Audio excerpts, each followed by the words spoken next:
Hi, welcome to Kalkuli creation log.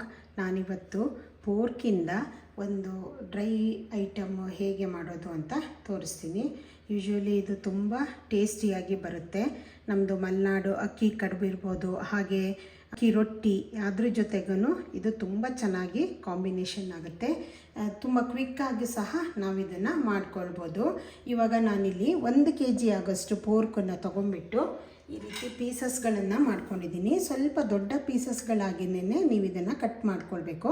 ಯಾಕಂದರೆ ಇದು ಬೆಂದ ಮೇಲೆ ಸ್ವಲ್ಪ ಚಿಕ್ಕದಾಗಿ ಬರೋದ್ರಿಂದ ನೋಡಿ ಇಷ್ಟಿಷ್ಟು ದೊಡ್ಡ ಪೀಸ್ಗಳನ್ನು ನಾನು ಪೀಸ್ ಮಾಡಿ ಇಟ್ಕೊಂಡಿದ್ದೀನಿ. ಈ ರೀತಿ ಪೀಸ್ಗಳನ್ನು ಮಾಡ್ಕೊಂಡಿದ್ದೀನಿ. ಇದಕ್ಕೆ ನಾನು 1 kg ಕ್ವಾಂಟಿಟಿಗೆ 1 ಟೀ ಸ್ಪೂನ್ ಆಗೋಷ್ಟು ಅರಿಶಿನ ಪುಡಿ, ಹಾಗೆ 1.5 ಟೀ ಸ್ಪೂನ್ ಆಗೋಷ್ಟು ಉಪ್ಪು ಹಾಕಿಬಿಟ್ಟು ನಾನು ಇದನ್ನು 2 ವಿಷಲ್ಲು ಕೂಗಿಸ್ಕೊಂಡಿದ್ದೀನಿ.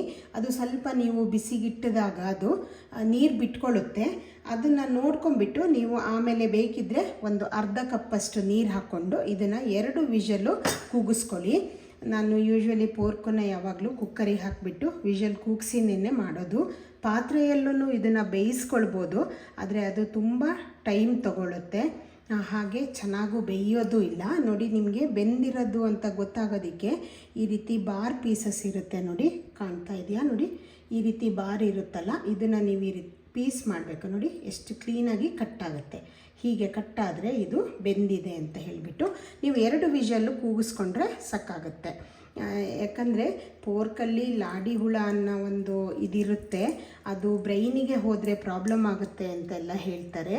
ಹಾಗಾಗಿ ನಾನು ಯೂಶ್ವಲಿ ಅದನ್ನು ಕುಕ್ಕರಲ್ಲೇ ವಿಷಲ್ ಹೊಡೆಸ್ಕೊಳ್ಳೋದು. ನೀವು ಚೆನ್ನಾಗಿ ಬೇಯಿಸದೇ ಇದ್ದರೆ ಇದರಿಂದ ಪ್ರಾಬ್ಲಮ್ ಆಗೋ ಚಾನ್ಸಸ್ ಇರುತ್ತೆ ಅಂತ ಹೇಳ್ತಾರೆ. ಸೊ ಹಾಗಾಗಿ ನಾನು ವಿಷಲ್ ಹೊಡೆಸ್ಕೊಂಡು ಇದನ್ನು ಬೇಯಿಸ್ಕೊಳ್ತೀನಿ. ಇವಾಗ ಇದು ಕಂಪ್ಲೀಟಾಗಿ ಕೂಲ್ ಆದಮೇಲೆ ನಾನು ಕುಕ್ಕರ್ ಓಪನ್ ಮಾಡ್ಕೊಂಡಿದ್ದೀನಿ. ಈಗ ಇದಕ್ಕೆ ನಾವು ಮಸಾಲನ ರೆಡಿ ಮಾಡ್ಕೊಳ್ಬೇಕಾಗತ್ತೆ. ನೀವು ಈ ರೀತಿ ಉಪ್ಪು ಮಾಂಸ ಆಗಿನೂ ಇದನ್ನು ಯೂಸ್ ಮಾಡ್ಕೊಳ್ಬೋದು. ಇದಕ್ಕೆ ಉಪ್ಪು ಮಾಂಸ ಅಂತ ಹೇಳ್ತಾರೆ. ಈ ರೀತಿಯೂ ನೀವು ಯೂಸ್ ಮಾಡ್ಕೊಳ್ಬೋದು. ಇಲ್ಲ ಬೇಕು ಅಂದರೆ ನೀವು ಇದಕ್ಕೆ ಮಸಾಲ ರೆಡಿ ಮಾಡಿಕೊಂಡು ನೀವು ಖಾರ ಹಾಕ್ಕೊಂಡು ನೀವು ಯೂಸ್ ಮಾಡ್ಬೋದು. ನಾನು ಇವಾಗ ಇಲ್ಲಿ ಇದಕ್ಕೆ ಖಾರ ಹಾಕೋದು ಹೇಗೆ, ಮಸಾಲ ಮಾಡ್ಕೊಳ್ಳೋದು ಹೇಗೆ ಅಂತ ನಾನು ತೋರಿಸ್ಕೊಡ್ತೀನಿ. ಎಲ್ಲದು ಡ್ರೈ ಐಟಮನ್ನೇ ಹಾಕೋದು. ಇದಕ್ಕೆ ರುಬ್ಬಿ ಎಲ್ಲ ಹಾಕುವಂಥದ್ದು ಏನೂ ಇರೋದಿಲ್ಲ. ಇವಾಗ ಮೊದಲಿಗೆ ನಾನಿಲ್ಲೊಂದು ಫ್ರೈಯಿಂಗ್ ಪ್ಯಾನನ್ನು ಬಿಸಿಗೆ ಇಟ್ಕೊಂಡಿದ್ದೀನಿ. ಈಗ ಅದು ಬಿಸಿ ಆಗ್ತಿದ್ದ ಹಾಗೆ ನಾನಿಲ್ಲಿ ಅದಕ್ಕೆ ಒಂದು ಅರ್ಧ ಟೀ ಸ್ಪೂನ್ ಆಗೋಷ್ಟು ಸಾಸಿವೆನ ತೊಗೊಂಡಿದ್ದೀನಿ. ಸಾಸಿವೆನ ಜಾಸ್ತಿ ಹಾಕ್ಕೊಳ್ಬೇಡಿ, ಅದು ಕಹಿಯಾಗಿ ಬರೋ ಚಾನ್ಸಸ್ ಇರುತ್ತೆ. ಸೊ ಒಂದು ಅರ್ಧ ಟೀ ಸ್ಪೂನಷ್ಟು ಸಾಸಿವೆನ ಹಾಕ್ಕೊಂಡ್ರೆ ಸಾಕಾಗುತ್ತೆ. ಇವಾಗ ಇದು ಸ್ವಲ್ಪ ಫ್ರೈ ಆಗಿ ಇದು ಚಟ ಅಂತ ಸಿಡಿಯುತ್ತೆ ನೋಡಿ, ಅಷ್ಟುವರೆಗೂ ನೀವು ಇದನ್ನು ಫ್ರೈ ಮಾಡಬೇಕು. ಇವಾಗ ನೋಡಿ, ಇದು ಸ್ವಲ್ಪ ವೈಟಿಶ್ ಆಗಿದೆ, ಕಲರು ಚೇಂಜ್ ಆಗಿದೆ, ಹಾಗೆ ಇದು ಒಂದೊಂದನ್ನೇ ಸಿಡಿಯೋದಕ್ಕೆ ಸ್ಟಾರ್ಟ್ ಆಗುತ್ತೆ. ಇವಾಗ ಇದನ್ನು ನೀವು ಒಂದು ಬೇರೆ ಬೌಲಿಗೆ ಟ್ರಾನ್ಸ್ಫರ್ ಮಾಡ್ಕೊಳ್ಳಿ. ಇದನ್ನು ನಂತರ ಇದೇ ಪ್ಯಾನನ್ನು ಪುನಃ ಬಿಸಿಗಿಟ್ಕೊಂಡು ಇದಕ್ಕೆ ಒಂದು 1/4 ಟೀ ಸ್ಪೂನ್ ಆಗೋಷ್ಟು ಮೆಂತೆನ ಹಾಕ್ಕೊಳ್ತಾ ಇದ್ದೀನಿ. ನೀವು ಜಾಸ್ತಿ ಹಾಕ್ಕೊಳ್ಬಾರ್ದು, ಮೆಂತೆ ಜಾಸ್ತಿ ಹಾಕ್ಕೊಂಡ್ರೆ ಕಹಿ ಆಗುತ್ತೆ. ಹಾಗಾಗಿ ಮೆಂತೆನ ಜಸ್ಟ್ ಒಂದು 1/4 ಟೀ ಸ್ಪೂನ್ ನಾನಿಲ್ಲಿ ತೊಗೊಂಡಿದ್ದೀನಿ. ಇದನ್ನು ಸಹ ಒಂದು ಸ್ವಲ್ಪ ಕೆಂಪಾಗುತ್ತೆ ಅಷ್ಟು ನೀವು ಇದನ್ನು ರೋಸ್ಟ್ ಮಾಡ್ಕೊಳ್ಬೇಕು. ನೋಡಿ, ಜಸ್ಟ್ ಅದು ಕಲರು ಒಂದು ಸ್ವಲ್ಪ ಚೇಂಜ್ ಆಗುತ್ತೆ. ಇವಾಗ ನೋಡಿ, ಮೆಂತೆ ನಿಮಗೆ ಸಿಡಿಯೋದಿಲ್ಲ, ಅದು ಸಿಡಿಬೇಕು ಅಂದರೆ ಅದು ತುಂಬ ರೋಸ್ಟ್ ಆಗಬೇಕು, ಅಷ್ಟು ಮಾಡಿಕೊಂಡ್ರೆ ಕಹಿ ಆಗೋ ಚಾನ್ಸಸ್ ಇರುತ್ತೆ. ಇದು ನೋಡಿ, ಜಸ್ಟ್ ಸ್ವಲ್ಪ ಕೆಂಪದಾಗಿ ಬಣ್ಣ ಚೇಂಜ್ ಆಗಿದೆ. ಇವಾಗ ಇದನ್ನು ತಕ್ಕೊಳ್ಳಿ. ನಂತರ ಇದಕ್ಕೆ ನೀವು ಇಡೀ ಕಾಳು ಮೆಣಸನ್ನು ಹಾಕ್ಕೊಳ್ಬೋದು. ಆವಾಗ ನಿಮಗದು ಪೌಡರ್ ಮಾಡೋದಕ್ಕೆ ಸ್ವಲ್ಪ ಟೈಮ್ ತೊಗೊಳುತ್ತೆ. ಇಲ್ಲ ನೀವು ಇನ್ಸ್ಟೆಂಟಾಗಿ ನಮಗೆ ಕ್ವಿಕ್ಕಾಗಿ ಆಗಬೇಕು ಅನ್ನೋದಿದ್ದರೆ ನೀವು ಇಲ್ಲಿ 1 ಟೀ ಸ್ಪೂನ್ ಆಗೋಷ್ಟು ಕಾಳು ಮೆಣಸಿನ ಪುಡಿ ಏನಿರುತ್ತಲ್ಲ ಅದನ್ನು ಹಾಕ್ಕೊಳ್ಳಿ. ಇದನ್ನು ಹಾಕ್ಕೊಂಡ್ಬಿಟ್ಟು ಇದನ್ನು ಸಹ ಸ್ವಲ್ಪ ಹೀಗೆ ಡ್ರೈ ರೋಸ್ಟು ಮಾಡಿಕೊಳ್ಬೇಕು. ಇವಾಗ ನೋಡಿ, ಕಾಳು ಮೆಣಸಿನ ಪುಡಿ ಸ್ವಲ್ಪ ಇದು ರೋಸ್ಟ್ ಮಾಡ್ಕೊಂಡಿದ್ದೀನಿ. ಇದನ್ನು ತುಂಬ ಹೊತ್ತು ಏನು ರೋಸ್ಟ್ ಮಾಡ್ಕೊಳ್ಳೋದು ಬೇಡ. ಇದನ್ನು ಸಹ ನಾವು ಒಂದು ಬೌಲಿಗೆ ಟ್ರಾನ್ಸ್ಫರ್ ಮಾಡ್ಕೊಳ್ಳೋಣ. ಇದೆಲ್ಲದೂ ಮಾಡಬೇಕಾದ್ರೆ ನೀವು ಸ್ಟವ್ನ ಆದಷ್ಟು ಲೋ ಫ್ಲೇಮಲ್ಲೇ ಇಟ್ಕೊಳ್ಬೇಕು. ಪುನಃ ಅದೇ ಬೌಲಿಗೆ ನಾನು ಖಾರಕ್ಕೆ ಎಷ್ಟು ಬೇಕೋ ಅಷ್ಟು ಅಚ್ಚಕಾರದ ಪುಡಿಯನ್ನು ಹಾಕ್ಕೊಳ್ತಾ ಇದ್ದೀನಿ. ಇಲ್ಲಿ ನಾನೊಂದು 3 ಟೀ ಸ್ಪೂನ್ ಅಷ್ಟು ನಾನಿಲ್ಲಿ ಹಾಕ್ಕೊಳ್ತಾ ಇದ್ದೀನಿ. ಇದನ್ನು ಹಾಕಿದ ತಕ್ಷಣ ಇದನ್ನು ಅಷ್ಟೇ ನೀವು ಕ್ವಿಕ್ಕಾಗಿ ಕೈ ಆಡಿಸ್ಬೇಕು. ತುಂಬ ಹೊತ್ತು ಹಾಗೆ ಬಿಟ್ಟರೆ ಇದು ಸುಟ್ಟು ಹೋಗುತ್ತೆ. ಇವಾಗ ನೋಡಿ ನಾನು ಈ ಅಚ್ಕಾರದ ಪುಡಿಯನ್ನು ಸ್ವಲ್ಪ ಲೈಟಾಗಿ ಬ್ಲ್ಯಾಕ್ ಕಲರ್ ಬರೋ ಅಷ್ಟು ನಾನು ಫ್ರೈ ಮಾಡ್ಕೊಂಡಿದ್ದೀನಿ. ತುಂಬ ಬ್ಲ್ಯಾಕ್ ಆಗಿ ಮಾಡ್ಕೊಳ್ಬೇಡಿ, ಅದು ಸಹ ಕಹಿ ಆಗುತ್ತೆ. ಸ್ವಲ್ಪ ಈ ರೆಡ್ಡಿಶ್ ಏನಿದೆ ಇದು ಬ್ಲ್ಯಾಕ್ ಟರ್ನ್ ಆಗೋಷ್ಟು ನೀವು ಇದನ್ನು ಫ್ರೈ ಮಾಡ್ಕೊಳ್ಬೇಕು. ಇದನ್ನು ಸಹ ಒಂದು ಬೌಲಿಗೆ ಟ್ರಾನ್ಸ್ಫರ್ ಮಾಡ್ಕೊಳ್ಳೋಣ. ಇವಾಗ ನಾನು ರೆಡ್ ಚಿಲ್ಲಿ ಪೌಡರನ್ನು ಬೇರೆ ಬೌಲಿಗೆ ಟ್ರಾನ್ಸ್ಫರ್ ಮಾಡಿಕೊಂಡು ನಾನಿಲ್ಲಿ 1.5 ಟೀ ಸ್ಪೂನ್ ಆಗೋಷ್ಟು ಧನಿಯಾ ಪೌಡರನ್ನು ಇದಕ್ಕೆ ಅದೇ ಪ್ಯಾನಿಗೆ ಹಾಕ್ಕೊಳ್ತಾ ಇದ್ದೀನಿ. ಇದನ್ನು ಸಹ ಅದೇ ರೀತಿ ನಾವು ಡ್ರೈ ರೋಸ್ಟು ಮಾಡ್ಕೊಳ್ಬೇಕಾಗತ್ತೆ. ಇದು ಅಷ್ಟೇ ಸ್ವಲ್ಪ ಲೈಟಾಗಿ ಕಲರ್ ಚೇಂಜ್ ಆಗೋಷ್ಟು ನೀವು ಇದನ್ನು ಇದು ಮಾಡ್ಕೊಳ್ಳಿ, ಡ್ರೈ ರೋಸ್ಟ್ ಮಾಡ್ಕೊಳ್ಳಿ. ಇದಕ್ಕೆ ನಾನು ಯಾವುದೇ ರೀತಿ ಆಯಿಲೆಲ್ಲ ಏನೂ ಸೇರಿಸ್ತಾ ಇಲ್ಲ, ಹಾಗೇನೇ ಡ್ರೈ ರೋಸ್ಟ್ ಮಾಡ್ತಾಯಿದ್ದೀನಿ.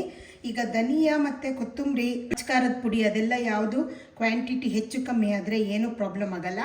ಆದರೆ ಮೆಂತೆ ಮತ್ತು ಸಾಸಿವೆನ ನೀವು ಆದಷ್ಟು ಕೇರ್ಫುಲ್ಲಾಗಿ ನಾನು ಏನು ಇದು ಮೆಜರ್ಮೆಂಟ್ ಹೇಳಿದ್ದೀನೋ ಅಷ್ಟೇ ಹಾಕ್ಕೊಳ್ಳಿ, ಇಲ್ಲ ಅಂದರೆ ಅದು ಕಹಿ ಆಗುತ್ತೆ. ಮೆಂತೆನೂ ಅಷ್ಟೇ ತುಂಬ ಜಾಸ್ತಿ ಹಾಕಿದ್ರೆ ತುಂಬ ಕಹಿ ಬಂದುಬಿಡುತ್ತೆ, ಆವಾಗ ಅದು ತಿನ್ನೋದಕ್ಕೆ ಆಗೋದಿಲ್ಲ. ಇವಾಗ ನೋಡಿ ಧನಿಯಾ ಪೌಡರ್ ಸಹ ಲೈಟಾಗಿ ಕಲರ್ ಚೇಂಜ್ ಆಗಿದೆ. ಇವಾಗ ನಾನು ಸ್ಟವ್ ಆಫ್ ಮಾಡ್ಕೊಳ್ತಾ ಇದ್ದೀನಿ. ಇದು ನೋಡಿ ಕಲ್ಲರು ಸ್ವಲ್ಪ ಇದು ಅಷ್ಟೇ ಸ್ವಲ್ಪ ಲೈಟ್ ಬ್ಲ್ಯಾಕಿಶ್ ಆಗಿ ಟರ್ನ್ ಆಗಿದೆ. ಇವಾಗ ಇದನ್ನು ಸಹ ನಾನು ಆಫ್ ಮಾಡ್ಕೊಂಡಿದ್ದೀನಿ. ಇದನ್ನು ಇವಾಗ ಸೈಡಿಗೆ ಎತ್ತಿಟ್ಕೊಳ್ಳೋಣ. ಪೋರ್ಕನ್ನು ಬೇಯಿಸ್ಕೊಂಡಿದ್ದೀನಲ್ಲ, ಇದರಲ್ಲಿರುವ ಪೀಸ್ಗಳನ್ನು ನಾನು ಬೇರೆ ಇನ್ನೊಂದು ಪಾತ್ರೆಗೆ ಟ್ರಾನ್ಸ್ಫರ್ ಮಾಡ್ಕೊಳ್ತಾ ಇದ್ದೀನಿ. ಬರೀ ಪೀಸಸ್ಗಳನ್ನು ಮಾತ್ರ ಈ ರೀತಿ ಎತ್ತಿಬಿಟ್ಟು ತೆಗೆದುಕೊಳ್ತಾ ಇದ್ದೀನಿ. ಇವಾಗ ನೋಡಿ ನಾನು ಎಲ್ಲ ಪೀಸಸ್ಗಳನ್ನು ಎತ್ಕೊಂಡಿದ್ದೀನಿ. ಈಗ ಫೈನಲಿ ಅದೇ ಕುಕ್ಕರ್ ತಳಭಾಗದಲ್ಲಿ ಈ ರೀತಿ ಆಯಿಲ್ ಮಾತ್ರ ಉಳ್ಕೊಳ್ಳುತ್ತೆ. ನೀವು ಬರೀ ಪೀಸಸ್ಗಳನ್ನು ಎತ್ಕೊಂಡ್ರೆ ಸಾಕು. ಇವಾಗ ಸ್ಟವ್ ಆನ್ ಮಾಡಿಬಿಟ್ಟು ಇದನ್ನು ಚೆನ್ನಾಗಿ ಬಿಸಿಯಾಗಿ ಕುದಿಯೋದಕ್ಕೆ ಬಿಟ್ಬಿಡೋಣ. ಇದನ್ನು ನಾನು ಒಂದು ಒರಳು ಕಲ್ಲಿಗೆ ಹಾಕ್ಕೊಳ್ತೀನಿ. ಮತ್ತು ಮೆಂತೆ ಮತ್ತು ನಾವು ಸಾಸಿವೆನ ಇದಕ್ಕೆ ಹಾಕ್ಕೊಂಡಿದ್ದೀವಲ್ಲ ಒರಳು ಕಲ್ಲಿಗೆ, ಇದನ್ನು ಕ್ಲೀನಾಗಿ ಜಜ್ಜಿಬಿಟ್ಟು ಪೌಡರ್ ಮಾಡ್ಕೊಳ್ಳೋಣ. ಫೈನ್ ಪೌಡರ್ ಬೇಕು ಅಂತೇನಿಲ್ಲ, ಸ್ವಲ್ಪ ಇದು ತರಿಯಾಗಿ ಪೌಡ್ರ್ ಆದರೂ ಸಾಕಾಗುತ್ತೆ. ನೋಡಿ ಈ ರೀತಿ ಇದು ರೋಸ್ಟ್ ಆಗಿರುತ್ತಲ್ಲ, ಇದನ್ನು ಪುಡಿ ಮಾಡ್ಕೊಳ್ಳೋಣ. ಇವಾಗ ನೋಡಿ ಇದನ್ನು ಈ ರೀತಿ ತರಿಯಾಗಿ ನಾನು ಪುಡಿ ಮಾಡಿ ಇಟ್ಕೊಂಡಿದ್ದೀನಿ. ಇದನ್ನು ನಾನು ಬೌಲಿಗೆ ಟ್ರಾನ್ಸ್ಫರ್ ಮಾಡಿಕೊಂಡೆ. ಇವಾಗ ನೋಡಿ ಇದು ಸ್ವಲ್ಪ ನೀರೆಲ್ಲ ಡ್ರೈ ಆಗಿ ಆಯಿಲ್ ಅಷ್ಟೇ ಇದಕ್ಕೆ ಬಂದಿದೆ. ಕ್ವಾಂಟಿಟಿನೂ ಸ್ವಲ್ಪ ಕಮ್ಮಿ ಆಗಿದೆ. ಇವಾಗ ಇದು ಬಾಯ್ಲ್ ಆಗ್ತಾ ಇದೆಯಲ್ಲ, ಇದಕ್ಕೆ ನಾನು 1 ಟೀ ಸ್ಪೂನ್ ಆಗೋಷ್ಟು ಜಿಂಜರ್ ಪೌಡರ್ ಯೂಸ್ ಮಾಡ್ತಾ ಇದ್ದೀನಿ. ನೀವು ಬೇಕು ಅಂದರೆ ಪೇಸ್ಟನ್ನು ಸಹ ಯೂಸ್ ಮಾಡ್ಬೋದು. ಇವಾಗ ನಾನು 1 ಟೀ ಸ್ಪೂನ್ ಆಗೋಷ್ಟು ಜಿಂಜರ್ ಪೌಡರನ್ನು ಹಾಕ್ಕೊಂಡಿದ್ದೀನಿ. ನಂತರ 1 ಟೀ ಸ್ಪೂನ್ ಆಗೋಷ್ಟು ಗಾರ್ಲಿಕ್ ಪೌಡರು, ಇದನ್ನು ಅಷ್ಟೇ ನೀವು ಬೇಕು ಅಂದರೆ ಹಸಿ ಪೇಸ್ಟನ್ನು ಯೂಸ್ ಮಾಡ್ಕೊಳ್ಬೋದು. ನಾನಿಲ್ಲಿ ಡ್ರೈ ಪೌಡರನ್ನು ಯೂಸ್ ಮಾಡಿದ್ದೀನಿ. ನಂತರ ಇದಕ್ಕೆ ನಾವೇನು ಮಸಾಲ ಹುರಿದಿಟ್ಕೊಂಡಿದ್ವಲ್ಲ, ಅದು ಸಾಸಿವೆ ಮತ್ತು ಮೆಂತೆದು ಪುಡಿ ಮಾಡಿ ಇಟ್ಕೊಂಡಿದ್ದೀವಲ್ಲ, ಇದನ್ನು ಸಹ ಆ್ಯಡ್ ಮಾಡ್ಕೊಳ್ತಾ ಇದ್ದೀನಿ. ನಂತರ ಇದಕ್ಕೆ ನಾನು 1 ಟೀ ಸ್ಪೂನಷ್ಟು ಕಾಳುಮೆಣಸಿನ ಪೌಡರನ್ನು ಹುರಿದಿಟ್ಕೊಂಡಿದ್ನಲ್ಲ, ಇದನ್ನು ಸಹ ಇದಕ್ಕೆ ಆ್ಯಡ್ ಮಾಡ್ಕೊಳ್ತಾ ಇದ್ದೀನಿ. ಇವಾಗ ಇದನ್ನೆಲ್ಲ ಆ್ಯಡ್ ಮಾಡಿದ ತಕ್ಷಣ ಸ್ವಲ್ಪ ಇದು ಮಿಕ್ಸ್ ಮಾಡ್ಕೊಳ್ಳಿ. ಈ ರೀತಿ ಇದೇ ಆಯಿಲಲ್ಲಿ ಮಿಕ್ಸ್ ಮಾಡ್ಕೊಳ್ಳಿ. ಈ ರೀತಿ ನಿಮಗೆ ಅದು ಬೇಯಿಸಿದಾಗ ನಿಮಗೆ ಆಯಿಲ್ ಸಿಗಲಿಲ್ಲ ತಳದಲ್ಲಿ ಅಂದರೆ ನೀವು ಕೊಬ್ಬರಿ ಎಣ್ಣೆನ ಯೂಸ್ ಮಾಡಿಕೊಂಡು ಈ ಪೌಡರ್ಗಳನ್ನೆಲ್ಲ ಅದಕ್ಕೆ ಹಾಕ್ಕೊಳ್ಬೋದು. ನಂತರ ನಾನಿಲ್ಲಿ ಏನು ಧನಿಯಾ ಪೌಡರನ್ನು ರೋಸ್ಟ್ ಮಾಡಿ ಇಟ್ಕೊಂಡಿದ್ದಲ್ಲ 1.5 ಟೀ ಸ್ಪೂನಷ್ಟು ಇದನ್ನು ಸಹ ಇದಕ್ಕೆ ಆ್ಯಡ್ ಮಾಡ್ಕೊಳ್ತಾ ಇದ್ದೀನಿ. ಹಾಗೆ ನಾನು ರೆಡ್ ಚಿಲ್ಲಿ ಪೌಡರನ್ನು ಸಹ ರೋಸ್ಟ್ ಮಾಡಿ ಇಟ್ಕೊಂಡಿದ್ದಲ್ಲ, ಇದನ್ನು ನಾನು ಒಂದು 2 ಟೀ ಸ್ಪೂನಷ್ಟು ಇವಾಗ ಹಾಕ್ಕೊಳ್ತಾ ಇದ್ದೀನಿ.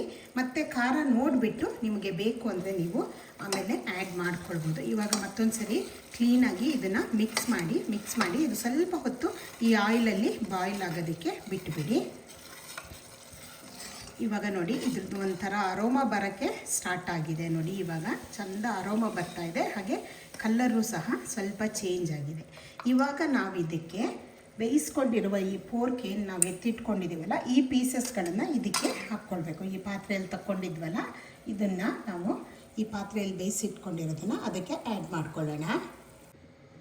ಇವಾಗ ಪೀಸಸ್ ಎಲ್ಲ ಆ್ಯಡ್ ಮಾಡಾದಮೇಲೆ ಚೆನ್ನಾಗಿ ಮಿಕ್ಸ್ ಮಾಡಿ ಈ ಖಾರ ಚೆನ್ನಾಗಿ ಬಾಯ್ಲ್ ಆಗೋದಕ್ಕೆ ಬಿಟ್ಬಿಡಬೇಕು. ನೀವು ಇದೆಷ್ಟು ಬಿಸಿ ಮಾಡ್ತೀರೋ ಅಷ್ಟು ಆಯಿಲು ರಿಲೀಸ್ ಆಗ್ತಾ ಹೋಗುತ್ತೆ.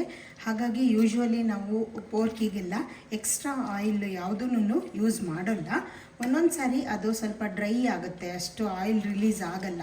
ಅಂಥ ಟೈಮಲ್ಲಿ ನಾವು ಕೊಬ್ಬರಿ ಎಣ್ಣೆನ, ಹೋಮ್ ಮೇಡ್ ಕೊಬ್ಬರಿ ಎಣ್ಣೆ ಇರುತ್ತೆ, ಅದನ್ನು ಸ್ವಲ್ಪವಾಗಿ ಯೂಸ್ ಮಾಡ್ತೀವಿ. ಇಲ್ಲ ಅಂದರೆ ನಾವು ಯಾವುದೇ ಆಯಿಲು ಇದಕ್ಕೆ ಯೂಸ್ ಮಾಡಲ್ಲ. ಇದರಲ್ಲೇ ಏನು ಫ್ಯಾಟ್ ರಿಲೀಸ್ ಆಗುತ್ತೆ ಅದರಲ್ಲೇ ಇದು ಕುಕ್ ಆದರೆ ತುಂಬ ಟೇಸ್ಟಿಯಾಗಿ ಬರುತ್ತೆ. ಇವಾಗ ಇದನ್ನು ಚೆನ್ನಾಗಿ ಬಾಯ್ಲ್ ಆಗೋದಕ್ಕೆ ಬಿಡಬೇಕು. ಅವಾಗ ಅದಕ್ಕಿಂತ ಮುಂಚೆ ಇದಕ್ಕೆ ಸ್ವಲ್ಪ ನಾವು ಹುಳಿಯನ್ನು ಆ್ಯಡ್ ಮಾಡಬೇಕಾಗುತ್ತೆ. ಯೂಶ್ವಲಿ ನಮ್ಮಲ್ಲಿ ಅಡುಳ್ಳಿ ಅಂತ ಹೇಳ್ತೀವಿ ನಾವು. ಇದನ್ನು ನಾವು ಪೋರ್ಕಿಗೆ ಯೂಸ್ ಮಾಡೋದು. ಇದು ತುಂಬ ಸ್ಟ್ರಾಂಗ್ ಹುಳಿ ಇರುತ್ತೆ, ಹಾಗಾಗಿ ನಾವಿಲ್ಲಿ ಸ್ವಲ್ಪ ಮಾತ್ರ ಇದಕ್ಕೆ ಯೂಸ್ ಮಾಡ್ತೀವಿ. ಇದಕ್ಕೆ ಇದು ಕೂರ್ ಕಡೆಯೆಲ್ಲ ಕಾಚಂಪುಳಿ ಅಂತಲೂ ಹೇಳ್ತಾರೆ, ನಮ್ಮಲ್ಲಿ ಅಡುಳ್ಳಿ ಅಂತ ಹೇಳ್ತಾರೆ. ಇದು ನಾವು ನಮ್ಮ ತೋಟದಲ್ಲಿ ಆಗುವ ಒಂದು ಹಣ್ಣಿನಿಂದ ನಾವು ಮಾಡ್ಕೊಳ್ತೀವಿ. ಇದು ಪೋರ್ಕಿಗೆ ನಾವು ಇದನ್ನೇ ಯೂಸ್ ಮಾಡೋದು. ಇಲ್ಲ ಅಂದರೆ ನೀವು ನಿಂಬೆಹಣ್ಣು ಅಥವಾ ಹುಣಸೆ ಹಣ್ಣನ್ನು ಯೂಸ್ ಮಾಡ್ಕೊಳ್ಬೋದು.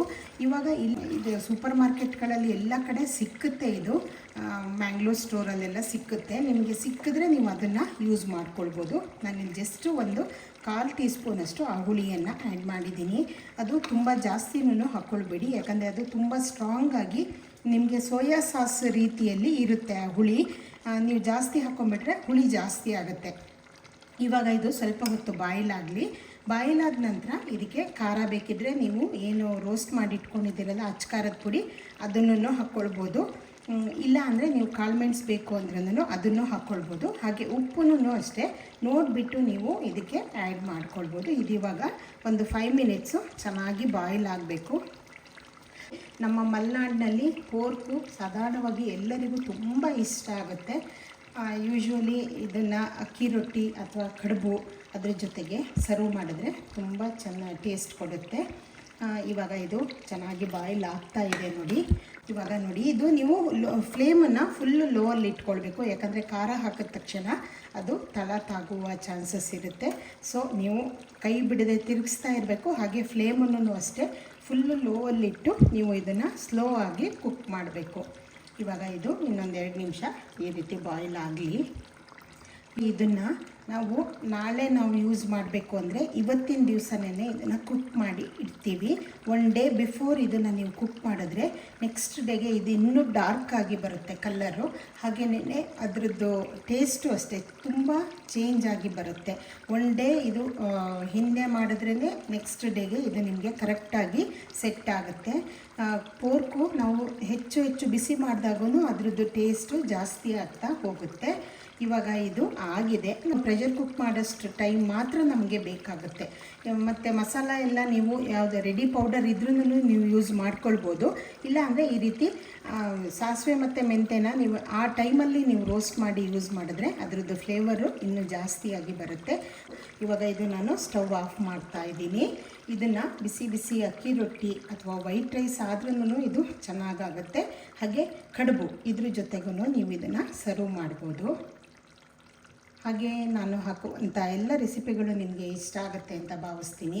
ನನ್ನ ಕಲ್ಕುಳಿ ಕ್ರಿಯೇಷನ್ ಲಾಗ್ ಚಾನಲ್ ಏನಿದೆ ಇದನ್ನು ಸಬ್ಸ್ಕ್ರೈಬ್ ಮಾಡ್ಕೊಳ್ಳಿ, ಲೈಕ್, ಶೇರ್ ಆ್ಯಂಡ್ ಕಮೆಂಟ್ ಮಾಡಿ. ಇಂತಹ ಅಪರೂಪದ ಅಡುಗೆಗಳನ್ನು ನಾನು ಆದಷ್ಟು ನಿಮ್ಮ ಮುಂದೆ ತರೋದಕ್ಕೆ ಟ್ರೈ ಮಾಡ್ತೀನಿ. Thank you.